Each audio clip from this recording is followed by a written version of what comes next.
Good. So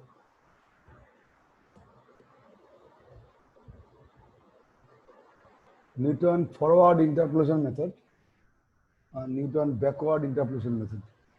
Today's discussion. The difference with Lagrange interpolation, Newton forward and backward, for both cases, the independent variable that is x to be equally spaced point. জোরে বলবেন sir, শুনতে পাচ্ছি না। আরো জোরে বলবো? একটুখানি বলুন। শোনা যাচ্ছে এবার? হ্যালো। হ্যাঁ, এবার শোনা যাচ্ছে স্যার। আচ্ছা, difference between Lagrange interpolation and Newton forward. Main difference is they should be equally spaced. X value of x for independent variable x1, x2, x3, xn should equally spaced. Otherwise, Newton forward and backward formula is not possible. We already discussed at the first class. প্রথমে অঙ্কে যাই, then we go to the theory. ঠিক আছে? Formula, how to direction the formula সেটা পরে আসবো, just like Newton, just like Lagrange interpolation. Formula কি করে তৈরি হলো, কি করে ফর্মুলাটা পেলাম, সেটা নয় পরে ব্যাখ্যা করব। ফার্স্ট ব্যাখ্যাটা করি যে ফর্মুলা দিয়ে কি করে অঙ্কটা করতে হবে। তো ইয়ার এক্সট্রা যেটা লাগবে with respect two Lagrange, that is we have to build a difference table. We call that difference table the symbol, use the symbol delta. What is the meaning of delta? We have to explain. But একটা difference table formation লাগবে। অঙ্কটা ঢুকি, তারপর diet করব।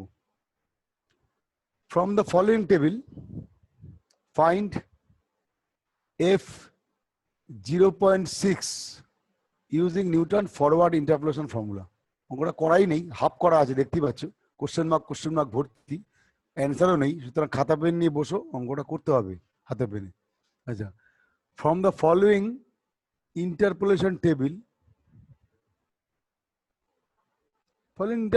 following table, find f 0.16. দেখো f এর function value মানে x এর ভ্যালুটা 0.16, মানে নিয়ারার টু দ্য স্টার্টিং পয়েন্ট। বলেছিলাম প্রথম দিন যে নিউটন ফরওয়ার্ড বেটার রেজাল্ট দেবে যদি মানে এক্সপেক্টেড রেজাল্ট x এর ভ্যালুটা নিয়ারার টু দ্য স্টার্টিং পয়েন্ট হয়। আমরা দেখতে পাচ্ছি f of 0.16 নিয়ারার to the starting point. আবার বলছি এন্ডিং যদি বার করতে বলতো f of say for example 0.35, মানে এন্ডিং পয়েন্টের কাছাকাছি, তাহলেও যে নিউটন অপশন ব্যবহার করা যাবে না তা নয়, নিউটন ফরওয়ার্ড ব্যবহার করা যাবে না তা নয়, but better you can apply Newton backward method. যদি ডেস্টিনেশন পয়েন্টটা মানে যেই পয়েন্টের রেজাল্টটা বার করতে বলেছে ওয়াই ভ্যালুটা, সেই এক্স এর ভ্যালুটা যদি এন্ড পয়েন্টের কাছাকাছি থাকে, then we try to apply Newton backward. যদি ডেস্টিনেশন পয়েন্টটা বা এন্ড যেই পয়েন্টে বার করতে হবে এক্স এর, সেটা যদি nearer to the starting point থাকে, we can apply Newton forward method. কেন?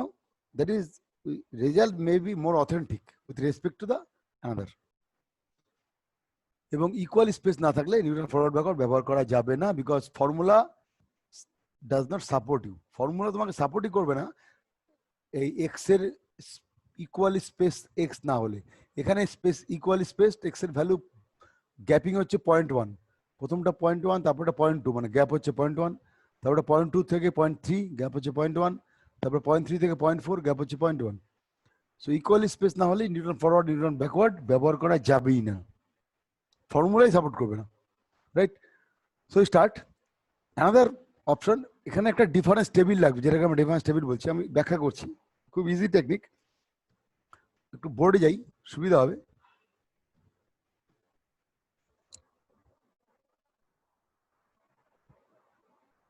ডিফারেন্স টেবিলে কি করে পড়েছি বোঝানোর জন্য, একবার গেলে বুঝবে।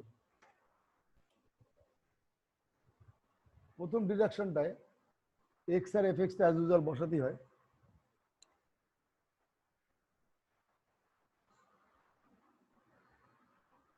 ওয়াই একটুখানি বোর্ডে গেলাম জাস্ট এটা দেখানোর জন্য, যেটা দেখানো খুব জরুরি। অনেকে হয়তো মনে আছে, যদি মনে না থাকো তার জন্য del square del cube.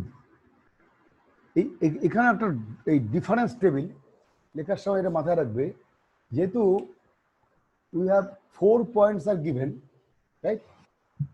Pair point কত আছে?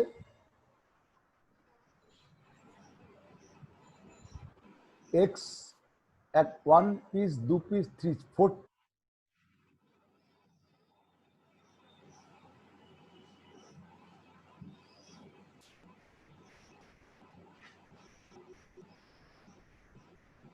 ডেটা পয়েন্ট, এ একটা ডেটা পয়েন্ট, এ একটা ডেটা পয়েন্ট, এ একটা ডেটা পয়েন্ট। মিউট করো, যে আনমিউট হয়ে বসে আছে, ঠিক আছে?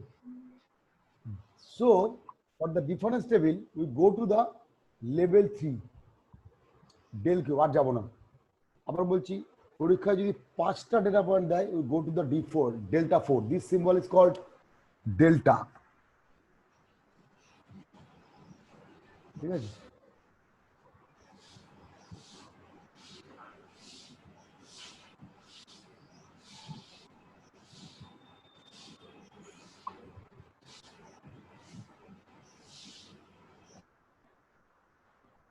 This symbol is called delta, ঠিক আছে? তো ডেল্টা কিউব পর্যন্ত যাবো, যেহেতু 4টে পয়েন্ট গিভেন। ক্যালকুলেশনটা খুব সোজা, আমি প্রথমবার একবার দেখানোর জন্য বলছিলাম। This table is required for Newton forward and backward. আর কোনো মেথডে লাগে না, right? Not for Lagrange, not for divided difference table. Divided ডিফারেন্সের জন্য অ্যানাদার টেবিল ফরম্যাট লাগে, but difference table is required only for Newton forward and Newton backward. How to calculate this table? 0.1 is given, 0.2 is given, 0.3 is given, and 0.4 is given, right? Now you have to put the y value as usual. Y value is 1.005, 1.020, 1.045, and 1.081. Now you have to put del y. This is called first order delta, right? This is called first order delta. This is called second order delta. Second order. This is called third order delta. First order delta, second order delta, third order delta. First order delta can be calculated easily. Calculation. This minus this. This minus this. So you can write 1.020 minus 1.005. Hence we get 0.015. 1.020 minus 1.005, you get 1.015. দেখো একদম middle position লিখবে যাতে বোঝার সুবিধার্থে, right? Similarly, you can get this value. Again, the same calculation.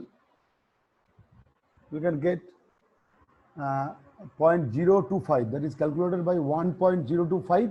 Sorry, 1.045 minus 1.020. So you can get 0.025. And similarly, 0.036. So you can get this value as 0.015. This value as 0.025, and this value is calculated by 1 minus this minus this, you can get 0.036. Again, you have to get this value, this mid position, del square. Del square means this minus this minus this. So you can get 0.010, and this minus this, you can get kato 0.011. 0.011. Now this value will be 0.001. Now দেখো 1 into 10 to the power minus 2. পাক্কা? হ্যাঁ হ্যাঁ। ও যাই হোক, যেভাবে কর না কেন, আমি বাংলা বিয়োগ করেছি, তুই বোধহয় ক্যালকুলেটর বিয়োগ করেছিস। Whatever. যাই হোক, now this is our table ভ্যালুটা লিখে রাখো। For I repeat, for both Newton forward and backward interpolation, this table is required. But for the case of Newton forward, দেখো এটাকে বোল্ড করে রেখেছি, দেখতে পাচ্ছ বোল্ড ওয়ার্ডটা? এই লম্বা এই সাইডটা, we require this case, this value, we require this value, we require this value, we require this value. For the case of Newton forward, Newton backward, we require this value, this value, this value, this value. তার মানে এই ভ্যালুসগুলো কিন্তু calculate করতে হবে, নাহলে তুমি এগুলো পাবে না। এই ভ্যালুসগুলো তোমাকে টেবিলে রাখতেই হবে, ক্যালকুলেট করতে হবে, নাহলে তুমি পারবে না এই ভ্যালুসগুলো বার করতে। কারণ প্রত্যেকটা difference, so it is called difference table, বিয়োগ করে করে পাই, so it is called difference table. Functional difference, that is function and ভ্যালুর ডিফারেন্স, হ্যাঁ, ওয়াই ভ্যালু, নট এক্স ভ্যালুর ডিফারেন্স, ওয়াই ভ্যালুর ডিফারেন্স করে করে ভ্যালুসগুলো পাই। তো but for the case of forward interpolation we require this, দেখো বোল্ড করা আছে স্ক্রিনে, হ্যাঁ। তো এই চারটে লাগবে, বাকিগুলো দরকার নেই। How to get the formula, formula খুব ইজি। হিয়ার মুছে দিলাম, মনে থাকবে একটা পয়েন্ট, ওই একটাই শুধু পয়েন্ট মনে থাকবে আমার, sorry. How to get the formula? Here x is given as, here x is given as 0.16, right? For the calculation purpose, we have to replace x. I repeat, only for the calculation purpose, we have to replace x by u, মানে only for nf and nb, এই দুটো ক্ষেত্রে আমি ল্যাগ্রাঞ্জে কিন্তু change করিনি x কে, ল্যাগ্রাঞ্জে x কে change করিনি, we replace x by u due to the only for calculation, আর কিছু না। ক্যালকুলেশনটা খাটনিটা কমানোর জন্য করেছি, ক্যালকুলেশনের খাটনি কমানোর জন্য রিপ্লেস এক্স, এক্সটাকে ওয়াই ইউ দিয়ে রিপ্লেস করলে প্রথম কথা ক্যালকুলেশনটা ভালো হয়। এক নম্বর তুমি বলতেই পারো ক্যালকুলেশন আমি ক্যালকুলেটর করবো, আপনার কি ক্যালকুলেশনটা ভালো হয় এক নম্বর। দু নম্বর হচ্ছে ফর্মুলাটা মানে মনে রাখতে সুবিধা হয়, মানে অনেক অনেক স্ট্যান্ডার্ড ওয়েতে লেখা যায়। ফর্মুলাতে তাকালে তুমি বুঝতে পারবে এটা একটা ছন্দ আছে লেখার। ইউ যদি ইউ ট্রান্সফর্ম ইনটু ইউ, আমি যখন থিওরি পড়াবো তখন দেখাবো যে আমি যদি ফর্মুলাটাকে ইউতে না লিখে এক্সে লিখতাম তুমি মনে রাখতে অসুবিধা হতো। এটাই মূল উদ্দেশ্য, যে we transform X by U. তাতে এই যে ফর্মুলাটা নিচের দিকে দেখো লেখা আছে P3, এই যে এই লেখা আছে, এটা একটা স্ট্যান্ডার্ড মানে একটা ফরম্যাট, মনে রাখতে সুবিধা, মেমোরাইজ করতে রাখতে সুবিধা হবে। আমি যদি এক্সও রাখতে পারতাম, নো টেনশন, আমরা ল্যাগ্রাঞ্জে এক্সই রেখেছি ফর্মুলাটাকে, X minus X zero, X minus X one, মনে আছে কিন্তু জানি না, বাই কিছু ছিল into F of X zero, Lagrange is like that. কিন্তু আমি have to replace X by U only for the calculation purpose আর আদার রিমেম্বারিং পারপাস, যাই বলো না কেন। তুমি না হলেও নাও করতে পারো, তোমার ব্যক্তিগত ব্যাপার, ঠিক আছে। আমি করি জাস্ট মনে রাখার জন্য। এবার দেখো টেবিলের বাঁদিকে যেটা লেখা আছে, here X is given as 0.16, right? So this is the formula to transform U to X, বা রাদার এক্স টু ইউ, ভুল বলছি। H means the gap, H মানে কত? এক্স এর গ্যাপ, এক্স এর গ্যাপগুলো কত? 0.1, 0.2, 0.3, 0.4. Naturally, x value x1 minus x0, or you can write x2 minus x0. For this reason, Newton forward or Newton backward should be equally spaced. Otherwise, this gap will not change, etc. So gap is 0.1. H লাগবেই, সে তুমি এইখানে use করো, মানে you transform করো আর এক্সই রাখো, what ever mean. X দিয়েও formula লিখতে পারো, ইউ দিয়েও লিখতে পারো, যাতেই লেখো এইচ তোমাকে লিখতেই হবে। এইচ লাগবেই বলে, H required so that H should be same, equally spaced, এটা বড় কারণ। হ্যাঁ, so if we replace like this we can get the formula, and by calculation we can easily x এর value 0.16 minus x0 is the starting point, 0.1, এই starting point হচ্ছে এটা, starting point হচ্ছে 0.1, আর x হচ্ছে এটা 0.4, এটা হচ্ছে x0, x1, x2, x3, so starting point x0 0.1 by h হচ্ছে 0.1। এই ক্যালকুলেশনটা করব তখনই যখন আমি ডাইরেক্ট ফর্মুলা ক্যালকুলেট করব, ফাংশন বার করতে দেবে না। লাইক ল্যাগ্রাঞ্জ যদি ফাংশনিং ফর্ম দেয়, যেহেতু এখানে 4টে পয়েন্ট আছে, সুতরাং থার্ড ডিগ্রি পলিনোমিয়াল, আমি সেটা হিংসা দিয়েও দিয়েছি, P3 মানে polynomial of degree 3, third degree polynomial. যদি ফাংশন বার করতে না দেয়, মানে আমি পলিনোমিয়ালের এক্সপ্রেশনটা বার করতে না দেয়, ডাইরেক্টলি ইউর ভ্যালুটা ক্যালকুলেট করে ফেলো।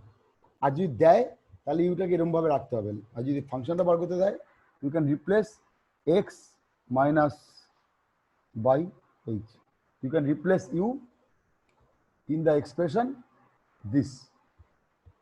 mouse move খেয়াল করো, you can replace x, u is equal to x minus 0.1 by 1.1 in the expression this. বলো। বলছি ডেল কিউ ওয়াইটা এখানে যেটা মানে এইচটা যেটা লাস্ট ডেল কিউ ওয়াই লিখলেন সেটাই লিখেছেন তো? এইচ তো এক্স এর গ্যাপটা, এইচ হচ্ছে এক্স এর গ্যাপটা, এই যে এক্স এর গ্যাপ, মাউসটা খেয়াল কর মানে স্ক্রিনের, এইচ হচ্ছে এই গ্যাপটা, এই যে 0.1 0.2 0.3 0.4 গ্যাপটা কত? Same gap, equal space, x এর গ্যাপ, এক্স হ্যাঁ বুঝতে পেরেছি এক্স এর গ্যাপ, নট ওয়াই গ্যাপ। এই জন্য ইকুয়াল স্পেস হওয়া জরুরি, না হলে এইচটা সেম পাবো না। হলো, নাও ইউটা পেলাম, লাইক ইউর ভ্যালুটা বেরোচ্ছে, কত বেরোচ্ছে ক্যালকুলেট করে, কোশ্চেন মার্ক দেওয়া আছে। 0.6 পাক্কা তো? হ্যাঁ চলো নাও দে ফর্মুলা, নাও বাকি পার্ট তো আমার হাতে কিছু নেই, বাকি পার্টটা ফর্মুলায় ফেলে দাও। ইউ হচ্ছে 0.6, তো you can get U, formula আমি এক্সপ্লেন একবার লিখে দিই, কারণ আমি বোর্ডে একটু দেখিয়ে দেবো, প্রেজেন্টেশন তো দেখাবো আর কিছুই না। Del Y zero, the symbol name is del Y zero, আমি ভ্যালুগুলো লিখছি তাহলে বুঝতে পারবে। প্লাস এটা মুখস্থের মতো হয়ে যায়, U minus Y by factorial 2 del square Y zero plus u into u minus 1 u minus 2 by factorial 3 del cube by 0। আমি এর বেশি যাব না, বিকজ ডেল কিউবের বেশি আমার কোনো ডেটা নেই, আমার টেবিলে ডেল কিউবের বেশি ডেটা নেই, তাই আমি এর উপরে আর যাব না, right? Now y0 will be 1.005, mouse মুভটা খেয়াল করো, 1.005, this is y0, right? and you already know u is equal to 0.6, তাই তো শুনলাম, তাই তো? and del y0 that will be, mouse মুভটা খেয়াল করো, 0.015, 0.015। আশা করি বাকিগুলো পেরে যাবে ক্যালকুলেট করতে করতে।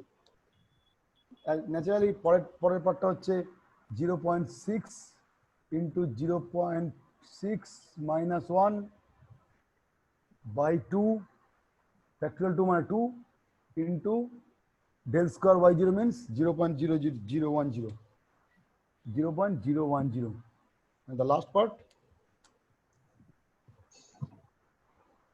0.6 into 0.1 minus 1, 0.6 minus 2 by 3 by 3 factorial মানে 6 into 0.001, যতদূর মনে আছে লাস্ট লোড এইটা, এই কোশ্চেন মার্ক। হ্যাঁ হ্যাঁ না ক্যালকুলেট করতে হবে ততক্ষণ।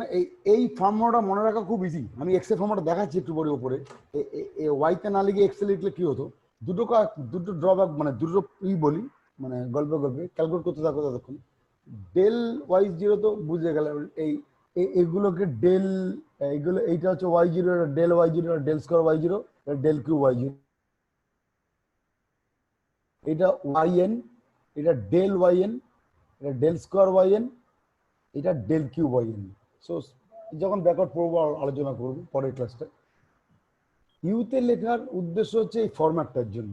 আমি তোমাকে দেখাই এক্সে লিখলে কি হতো, কিছু না, মনে রাখতে এই যে অ্যাকচুয়াল ফর্মুলাটা, অ্যাকচুয়াল ফর্মুলা সি। স্যার আপনি কি অ্যানসার বার করেছেন?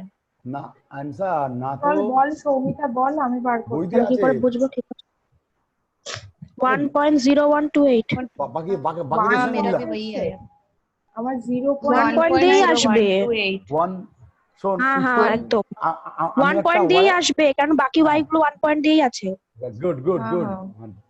এটা যে मेरा একদম भी वही একটু आया। গ্যাপিং বাংলা বেশি হবে কারণ এটা 0.4 তো আর 0.16 এর অ্যান্সার দিয়েছে, মাঝের একটা অ্যান্সার গ্যাপ যাবে। মানে মোটামুটি 0. আমি ভ্যালুটা বলছি, যেহেতু 0.16 তো মোটামুটি এই হ্যাঁ 0.005 আর 0.020 মাঝখানে কিছু একটা হবে। 0.0128 হয়েছে। 0.28 মানে হ্যাঁ ভ্যালুটা বল 1 0.0128, হ্যাঁ মানে 1.012 স্যার 1.0128। ব্যাস ব্যাস পাক্কা ডান হয়ে গেছে, মিলে গেছে, কারণ মোটামুটি হবেই। কারণ দেখ পরেরটা হচ্ছে বেশি, আগেরটা কম, ঠিকই আছে, এরকম একটা কিছু হ্যাঁ। হবে, ঠিক আছে। যাই হোক, বুঝা গেল ব্যাপারটা।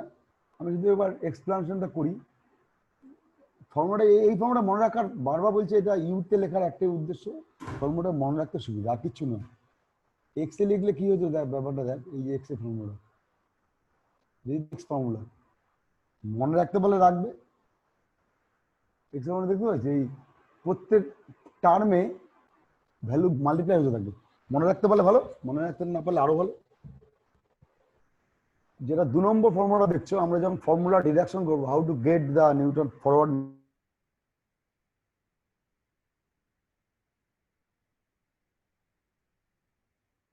যদি এই 2 নম্বর ফর্মুলা সেটাকে আমরা রিপ্লেস করে ইউকে যদি এইটা দিয়ে রিপ্লেস করি, you can get this formula.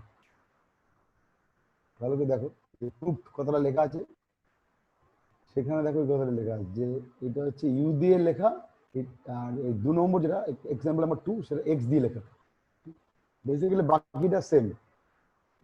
X দিয়ে লেখাটা মেমোরাইজ করতে অসুবিধা, কারণ দেখো তাকিয়ে মানে তোমার নিজেরই কমন সেন্স অ্যাপ্লাই করে দেখো, এইটা মনে রাখা অসুবিধা, এটা অনেক ইজি মনে রাখা। একটা ছন্দ আছে, ছন্দটা একটা ফ্যাক্টর, কারণে এত ফর্মুলা মনে রাখতে অসুবিধা হয় এবং ক্যালকুলেশনও সুবিধা, এখানে ক্যালকুলেশনও কম বেশি। এক প্রথমবার মাল্টিপ্লাই করছে এক্স ইন্টু এক্স মাইনাস 0, তারপর আবার এক্স ইন্টু এক্স মাইনাস 1, তারপর আবার X into X minus 1, X minus 1, X minus 2, মানে এটা বেকার পরিশ্রমটা বাড়বে। তার থেকে rather if you convert X in terms of Y, অনেক বইতে হয়তো পাবে এক্স এই লেখা থাকবে, অনেকে এই রিপ্লেসমেন্টটা করে না, তুমি করলে ভালো, না করলে আরো ভালো। ওকে, এই কথাগুলো ইউটিউবে তুলিস না, করলে ভালো, না করলে আরো ভালো, বুঝলি? হ্যালো শেঠজি, আরে স্যার রেকর্ডিং তো ইউটিউবে হচ্ছে, কেটে রেকর্ডিং কেটে দেবে। কাটতে হবে হ্যাঁ তো, রেকর্ডিং হচ্ছে স্যার। হ্যাঁ সেই জন্য বলছি, এইসব কথাগুলো আবার রেকর্ডিং ইউটিউবে আমি সব বলে দিলাম, গল্পে যেরকম ক্লাসে বলি, করলে ভালো, না করলে আরো ভালো, এগুলো তুলিস না। সে তো সেট তো রেকর্ডিং করেই যাচ্ছে হুড় করে। সেট কি অঙ্ক করছে নাকি রেকর্ডিং করছে? সুপ্রীতি কোথায়? স্যার ও কেটে কেটে কিভাবে এমোটু রেকর্ডিং শোন করবে? না, এই সায়ন শোন না, স্যার ব্রডব্যান্ড কিনেছে, একটু স্যারকে এ কর। কি করবে, থ্যাংক ইউ দেবে নাকি? আপনি হ্যাঁ, ও ব্রডব্যান্ড শুনুক একটু। কিনেছেন? দেখুন ওর এক্সপ্রেশনটা খালি আপনি। কত খরচা বাড়ালেন তাহলে? তাহলে স্যার কত অ্যালায়েন্সের খরচা নেট নিয়েছে বাড়ালেন? আবার। হ্যাঁ ও বাবা, ফেলে দিতে হবে স্যার, ফেলে দিতে হবে। কি ফেলে দিতে হবে? এই বলিস না, Alliance বলিস না, ভালো। এক্ষুনি স্যারের হাত ফেল হয়ে যাবে। ফেলে দিতে হবে কেন? দূর আরে অ্যালায়েন্স ওইরকম বলছিস। তেমন নেই স্যার, কে বলো? আমারই ফেলে হলো, না না, অ্যালায়েন্স ভালো, বাজে ফেলে দিতে হয়েছে। তোদের ওখানে কোন নেট স্পিড পাওয়া যায় না স্যার। তোর দোষ, আমার দোষ নাকি? আমাদের এখানে অ্যালায়েন্স দৌড়ায়, আমার এখানে দৌড়াচ্ছে অ্যালায়েন্স, অ্যালায়েন্স ভালো নেট স্যার, খুব ভালো নেট পাওয়া যায়। আচ্ছা, ডিডাকশনটা এখন নাকি আমি ব্যাকওয়ার্ডটা শুরু করি আস্তে আস্তে। ডিডাকশনটা আমি বলছি